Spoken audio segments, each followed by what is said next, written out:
Le monde moderne nous a dit que l'amour était la réponse à tout, qu'on ne pouvait pas avoir une belle vie si on n'a pas rencontré une personne particulière. C'est comme ça que j'ai grandi. En fait, je voyais dans la relation amoureuse à deux une sorte d'épanouissement. Et c'est ce que je recherchais. Est-ce que nous n'aspirons pas tous en secret au grand amour romantique? Mais existe-t-il vraiment? A-t-il encore sa place à une époque où les applications de rencontres promettent le partenaire idéal? Pour moi, c'est un peu le centre commercial en fait des rencontres. C'est le concept très humain, très romantique, très idéalisé de l'amour et d'un côté le côté très froid, commercial, capitaliste du shopping. Ça ne m'a jamais vraiment intéressée. Je fais plutôt confiance au hasard des rencontres, dans le monde réel. Nous n'avons jamais été aussi libres de choisir qui et comment nous aimons. Qu'est-ce qu'on en fait? Comment trouver l'amour parfait? Personne n'a besoin d'un partenaire parfait. Et de toute façon, on ne va pas le trouver. Plutôt de quelqu'un qui a une certaine conscience de ses imperfections.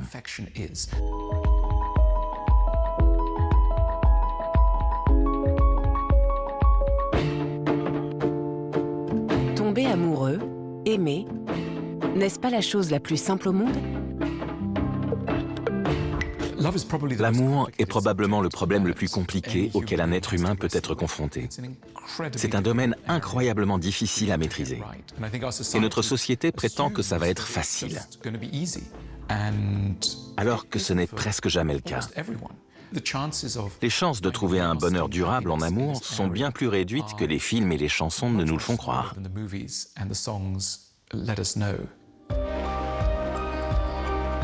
Alain de Botton, anglo-suisse, philosophe et auteur à succès. Si quelqu'un s'y connaît en amour, c'est bien lui.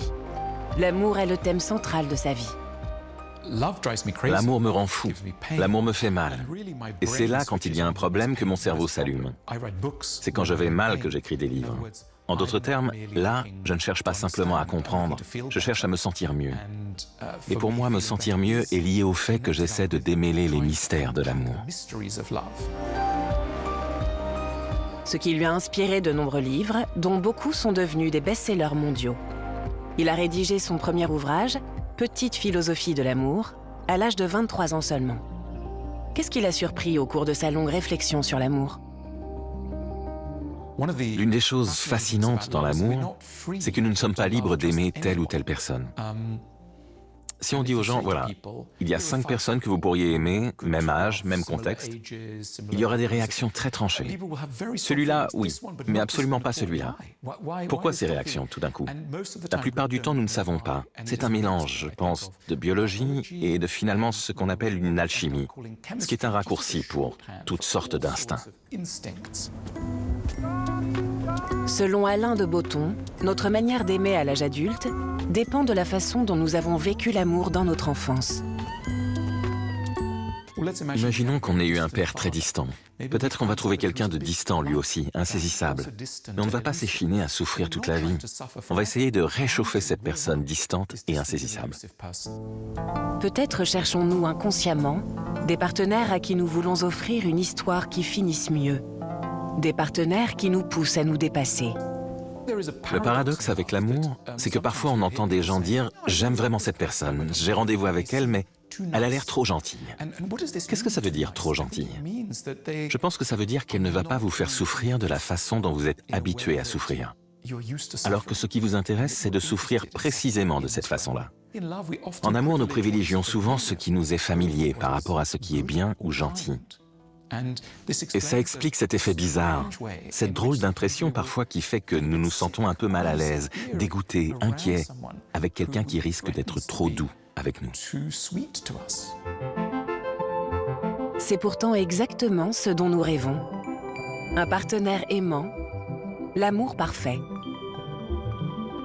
Personne n'a besoin d'un compagnon parfait. Et de toute façon, on ne peut pas le trouver.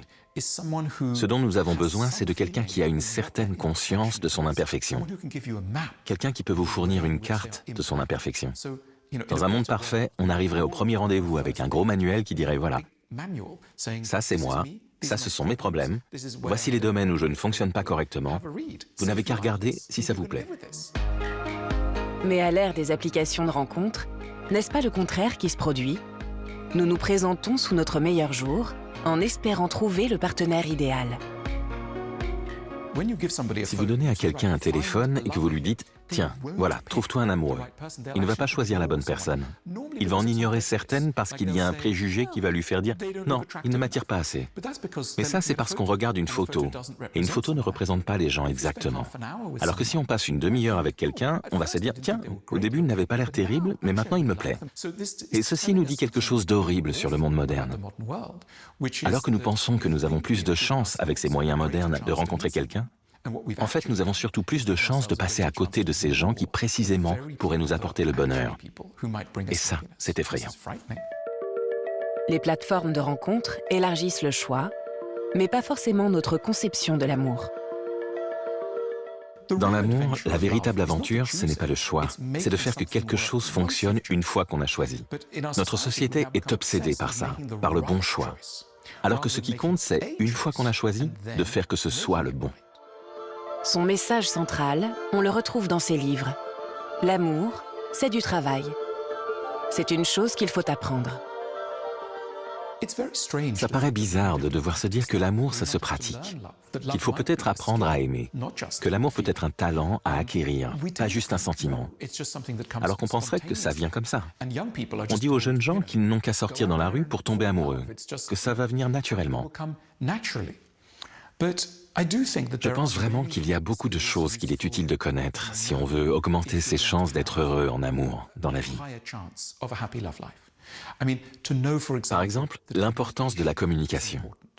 Il faut savoir ce qu'on ressent et pouvoir traduire ses sentiments en une phrase que l'autre peut comprendre. C'est très important. Et ça ne va pas de soi. Pour lui aussi, l'amour est un apprentissage. Après son divorce, il y a 3 ans, Alain de Botton porte un regard tout à fait nouveau sur le thème qui a toujours occupé sa vie. J'ai l'impression que je comprends aujourd'hui le sujet moins bien que jamais. L'amour ne devient pas plus compréhensible. Pour moi, il devient plus compliqué, au contraire. Ça pourrait vouloir dire que je deviens plus sage, plus conscient de ce que j'ignore. Mais en fait, l'expérience peut vous rendre humble. Je suis probablement un meilleur partenaire que je ne l'ai jamais été, mais ce n'est pas parce que les choses se sont bien passées, plutôt parce qu'elles se sont mal passées. C'est ce qui l'a ramené à sa table. Il travaille à un nouveau livre où il est question une fois de plus d'amour. Comment réussir une histoire d'amour? Pas si simple. Comment et où trouver aujourd'hui l'élu de son cœur? Je pense que les restaurants et les bars, c'est toujours un endroit qui peut susciter les rencontres, parce que c'est un peu un côté magique toujours, enfin un côté, rencontre, un côté social, tout ça. En fait, il y a genre un peu, comment dire, l'anxiété d'aller voir quelqu'un et lui dire « Coucou, est-ce que je pourrais avoir ton numéro ?» Moi, j'avoue, je sais pas, c'est pas trop mon univers. Je trouve que c'est parfois plus simple avec les applications de rencontres qu'avec le côté analogue, justement. Je pense que c'est toujours plus intimidant, là, parce que ça reste la vraie vie, en fait. Genre, c'est ça, c'est la vraie vie. Jeanne Kivigé, 25 ans, auteure de bande dessinée, est née à Paris. Elle vit et travaille à Bruxelles. Les applications de rencontres ont inspiré son premier livre. Je pense qu'en tout cas, la spécificité de ma génération, c'est que ça a toujours existé et ça a toujours été là comme solution. Enfin, déjà parce que les applications, c'est un truc, de façon générale, les applications de tout, c'est un truc qui a toujours existé, que j'ai toujours connu, on va dire. Tu peux juste ajouter cette application et puis tu vas rencontrer des gens. Et il n'y a pas trop le truc de aller à des endroits, trouver ces gens, enfin, je veux dire, trouver quelqu'un parmi la masse, c'est un outil de filtrage de la population très très rapide et accessible, quoi. Jeanne Kivigé a transformé ses expériences amoureuses en romans graphiques aux couleurs vives. Lola est au cœur de l'histoire. Entourée de couples amoureux, elle est considérée comme l'une des célibataires les plus désespérées de France. La Love Machine, une application de rencontre puissante, est censée la sauver et lui donner accès au bonheur d'être en couple. Love Machine, c'est un concept qui est né quand j'étais encore en études et que j'étais beaucoup sur les applications de rencontres. Toutes les blagues en fait que j'avais sur ma vie, c'était des blagues d'applications de rencontres en fait, de dates que j'avais fait. Et du coup, mon prof était en mode mais il faut que tu fasses quelque chose là-dessus. Et en fait, j'étais en mode non et tout. Et j'ai creusé. Et en fait, ça me plaisait trop de raconter. Enfin, c'était un peu un exutoire de raconter. Mes déboires amoureux, mes dates pas top, d'abord vraiment un format un peu strip, un peu sketch. Lola est seule à la maison et il faut que ça change. Mais comment trouver l'âme sœur? Love Machine lui prescrit un programme de rencontres intensif. Que diriez-vous de Myrtille, 27 ans, très souple, ou de Johnny Galaxy, 54 ans, chanteur légendaire? En fait, pour moi, c'est un peu le centre commercial en fait, des rencontres. C'est le concept très humain, très romantique, très idéalisé de l'amour. Et d'un côté, le côté très froid, commercial, capitaliste du shopping. En fait, c'est des produits, les applications de rencontres, et c'est des produits sur lesquels on fait des publicités. Donc, c'est des choses qui sont qui ont un packaging, qui ont une direction artistique, qui ont un code couleur. C'est vraiment des produits, c'est quelque chose qui n'a rien à voir avec l'idée qu'on se fait de l'amour. Il s'agit de commerce de l'amour. Comme Lola est un cas particulièrement difficile, l'agence de rencontre lui a même attribué un coach. Pour l'artiste, la pression pour être en couple est intense. Trop forte, même pour le personnage Lola. C'est vraiment un personnage qui est seul dans une mare d'informations qui l'encourage à se sentir seule en fait. Elle se sent seule et le monde lui dit en effet tu es seule et tu devrais te sentir seule. Il y a toujours dans la société en général une attente sur les individus de rentrer dans cette case de trouver l'amour et ce sera magique, quoi. En fait, ça va changer sa vie si tu trouves l'amour et si tu rentres dans un couple carré comme il faut. Toute cette personne-là, en fait, c'est ça qui te manque et ça va tout combler. Il y a l'amour queer, le polyamour, et pourtant, selon Kivigé, on nous bombarde sans cesse des mêmes idéaux d'amour hétérosexuels. Et si, malgré tous les rendez-vous, comme dans le cas de Lola, ça ne marchait pas? C'est un peu évident qu'on va se sentir un peu comme un loser à un moment parce que les applications sont faites pour nous montrer un maximum de personnes, mais elles ne sont pas forcément faites pour qu'on rencontre quelqu'un. Il y a pas mal d'études qui ont été faites sur le fait que les jeunes sont moins en couple qu'avant. Et j'avais lu un truc qui disait que le paradoxe du choix, c'était un peu un des trucs qui faisait que notamment beaucoup de gens ne rencontrent pas forcément quelqu'un par les applications de rencontres. Moi, c'est comme ça que je sens. Parfois, je suis juste en mode oui, ça c'est pas un bon emoji, ça j'aime pas la 4e photo en noir et blanc, je trouve ça un peu prétentieux, c'est pas pour moi. Oui, en fait c'est avoir tellement de choix que ça en devient paralysant. Je pense que c'est parce que ce concept des applications de rencontre, ça reste, comme j'ai dit, quelque chose qui est très addictif et qui a un côté presque jeu. Et aussi parce que c'est réfléchi comme ça. En fait, les personnes qui font les applications de rencontre, je veux dire les entreprises, elles n'ont rien à gagner que des gens se mettent en couple. En fait, ça ne change rien à leur vie. Ce qui change leur vie et ce qui fait du bénéfice pour eux, c'est que les gens swipent et que les gens, du coup, voient les pubs qui sont sur ces applications de rencontre. Enfin, tout ça, c'est ce mécanisme-là. En fait, sur les 6 ans depuis que je pratique les applications, j'ai toujours eu une fois où j'en ai eu marre et j'ai désinstallé. Parce qu'en fait, c'est un peu... En fait, on tourne en rond aussi beaucoup. Et surtout quand on habite dans une plus petite ville, en fait, on croise toujours les mêmes personnes aussi. Il y a un peu ça, cette réalité-là. Parce que c'est un peu toujours les mêmes personnes qui sont sur ces applis. Et du coup, oui, il y a le burn-out des applications, il est réel. Enfin, au bout d'un moment, c'est fatigant et c'est un peu répétitif. Alors, comment naît l'amour ? Comment est-ce que ça peut quand même fonctionner ? Je pense que l'amour, c'est un choix aussi. Enfin, je pense que c'est le coup de foudre, ça peut exister d'une certaine façon, mais je pense que la beauté, on va dire, de l'amour, c'est le fait de choisir, d'aimer et d'être avec une certaine personne. Je pense que c'est vraiment ça qui fait la beauté de l'amour, on va dire, qui fait le sel de l'amour.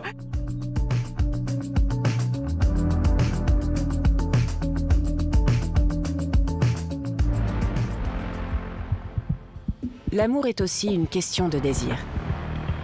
Direction Berlin. Cet artiste explore le thème à travers la musique.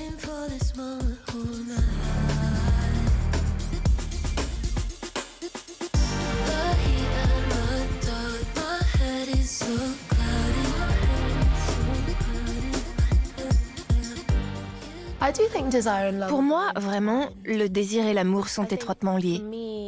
Ce qui m'a fascinée, c'est l'idée que le désir soit une sorte de moteur, cette force qui nous attire vers quelqu'un, un magnétisme.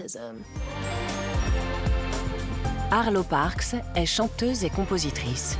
Elle vient de Londres. Après 3 ans d'un silence quasi total, elle fait son grand retour.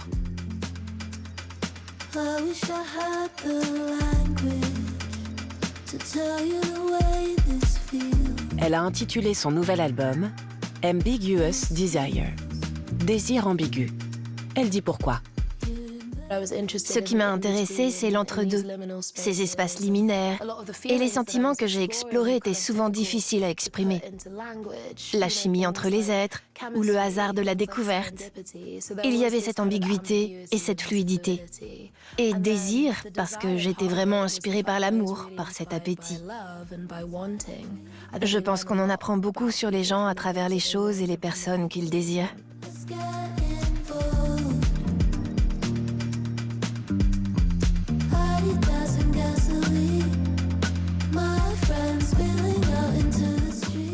Je suis très romantique et je pense que ça s'entend dans les chansons. Je crois fermement en l'amour, oui. L'amour a toujours été un thème central chez Arlo Parks. En tant qu'artiste queer, elle exprime dans ses chansons avec franchise et sérénité ce qui lui tient à cœur. Quand elle chante Eugene, elle décrit cette douleur. Tomber amoureuse de sa meilleure amie et craindre de ne pas être aimée en retour.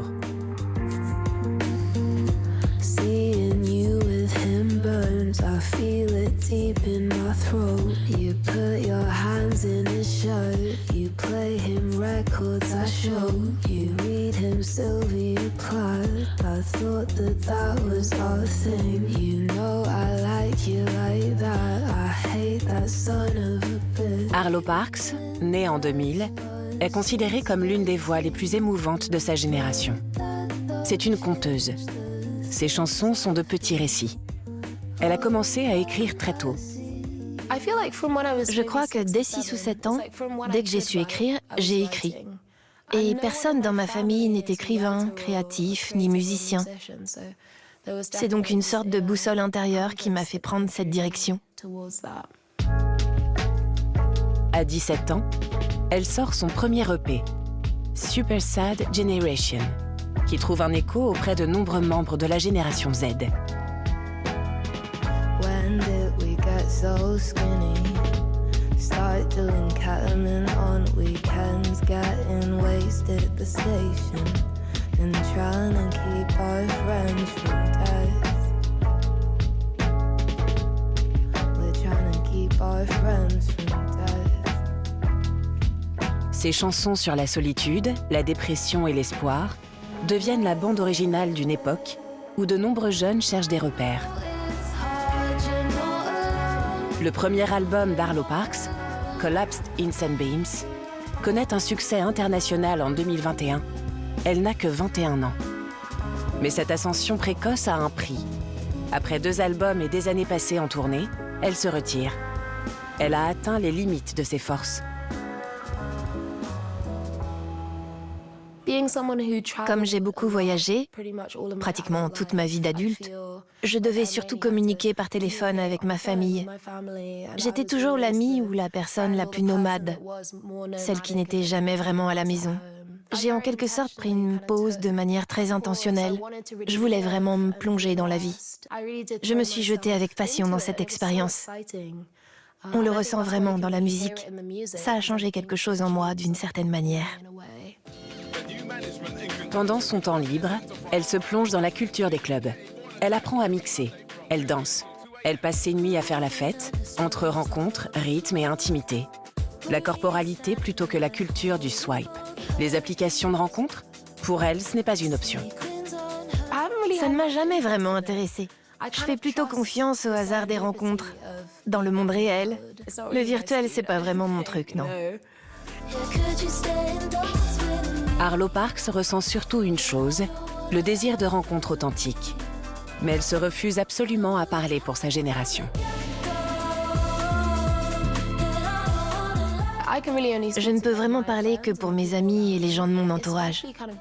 Mais surtout maintenant, après la pandémie, où il était si difficile d'être avec les gens, je crois que ma communauté, en tout cas, s'est vraiment resserrée.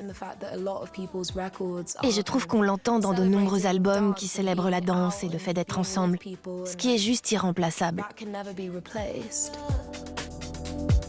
La technologie a bien sûr changé les choses, mais je crois qu'il est toujours aussi important d'être à l'extérieur, dans la réalité, et de nouer ces liens face à face. Et l'amour? Qu'est-ce qui compte pour elle? Comme l'amour recouvre beaucoup de dimensions différentes, l'amour platonique, l'amour familial ou l'amour romantique, pour moi l'essentiel c'est surtout le fait que c'est un choix constant, quotidien. Et je pense que c'est une question de constance dans l'attention que l'on porte à l'autre. Et aussi d'aimer les gens tels qu'ils sont vraiment, si ça veut dire quelque chose. Je pense que c'est ça qui est au cœur de l'amour.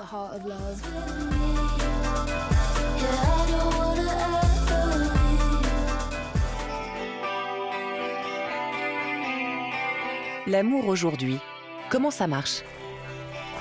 Direction le Brandebourg, chez une femme qui a assez peu d'affinité avec les relations de couple traditionnelles.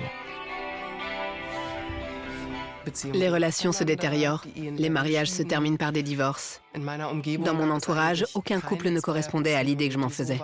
Du genre le conte de fées à la Walt Disney.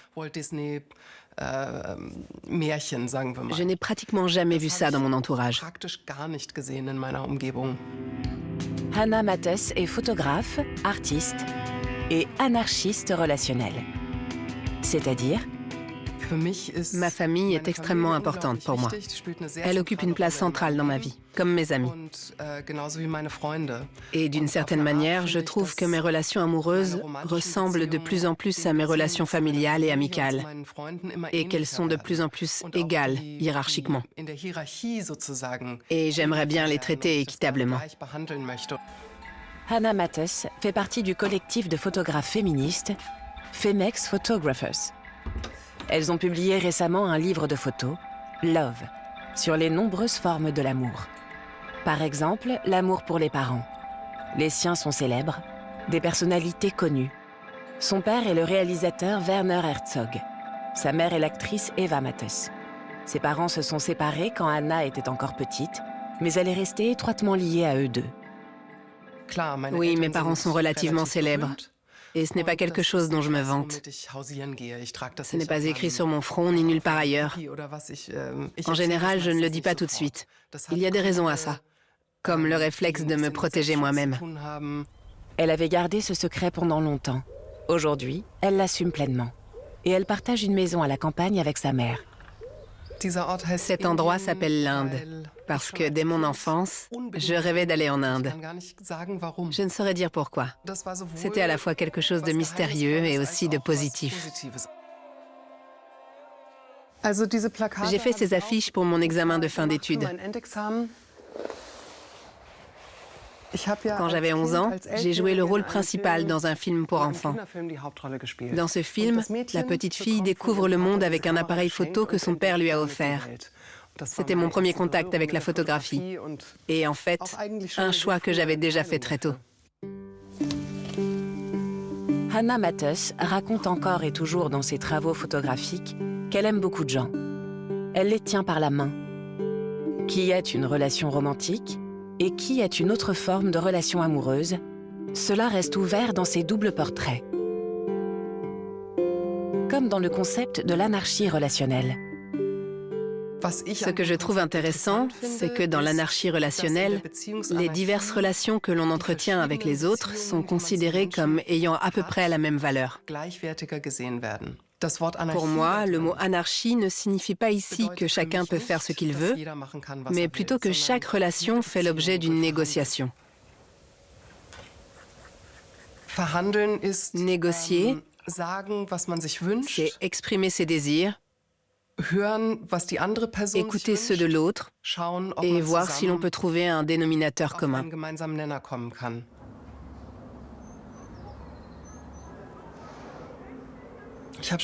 J'ai déjà beaucoup appris de mes parents sur l'amour, c'est certain. Mes parents sont tous deux des personnes très indépendantes qui ont poursuivi avec beaucoup de force leurs propres projets dans la vie. C'est aussi une forme d'amour. Ils ont tous les deux trouvé quelque chose qui les anime profondément, pour lequel ils éprouvent des sentiments très forts et pour lequel ils se battent avec acharnement. Ça m'inspire, sûrement. Depuis longtemps, je prends des photos de ma mère et je fais des doubles portraits.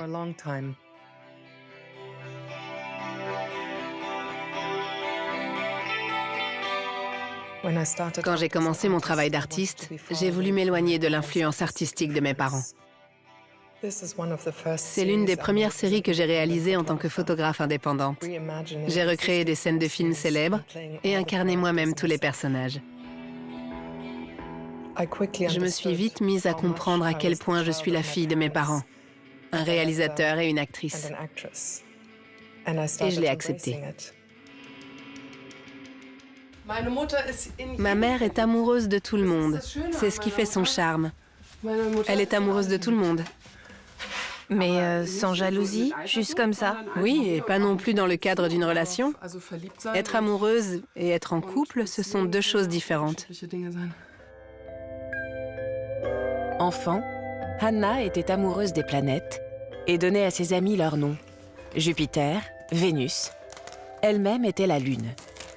Plus tard adulte, lors d'un voyage au Chili, elle découvre les mythologies des peuples autochtones, qui apparemment pensaient comme elle. Cela lui inspirera The Lunar System. The Lunar System est né dans le désert d'Atacama, au Chili. J'y ai découvert la mythologie des Atacama, qui relie la chaîne de montagnes qui borde le désert au système solaire, c'est-à-dire aux étoiles, à la Lune et au Soleil, et qui tisse à partir de là des histoires qui sont des histoires d'amour.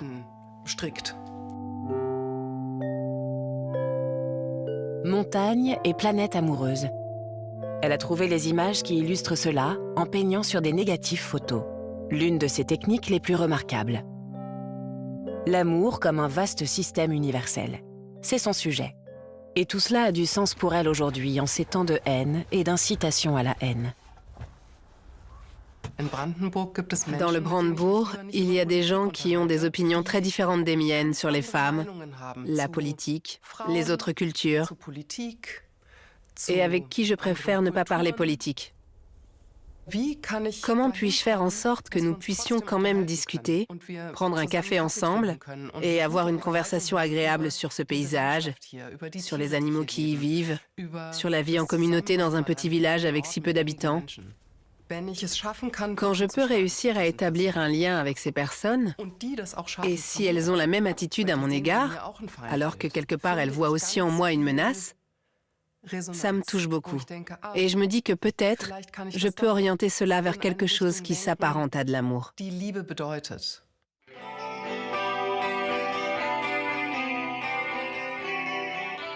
L'amour est multiforme et il reste un mystère. Parfois, il lui arrive de nous surprendre quand on s'y attend le moins. L'amour, il arrive toujours quand on l'attend le moins. Je pense qu'il faut pas se torturer de ce manque d'amour qu'on a l'impression qu'il y a dans notre vie. L'amour est partout sous plein de formes différentes et tous les types d'amour méritent d'être appréciés, quoi. Bien sûr, il n'y a pas de recette miracle pour une vie amoureuse accomplie. Ce qui aide, c'est de se connaître, soi-même et ses excentricités, et de continuer à dialoguer. L'humour, savoir prendre un peu de recul par rapport au rêve d'amour en rose, ça ne peut pas faire de mal. C'est l'optimisme l'ennemi. Le paradoxe, c'est qu'en réalité, faire preuve de pessimisme dans les relations est souvent le meilleur moyen de les faire fonctionner.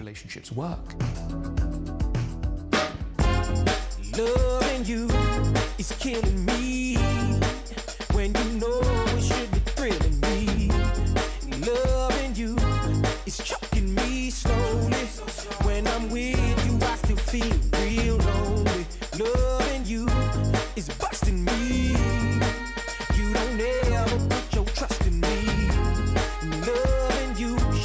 that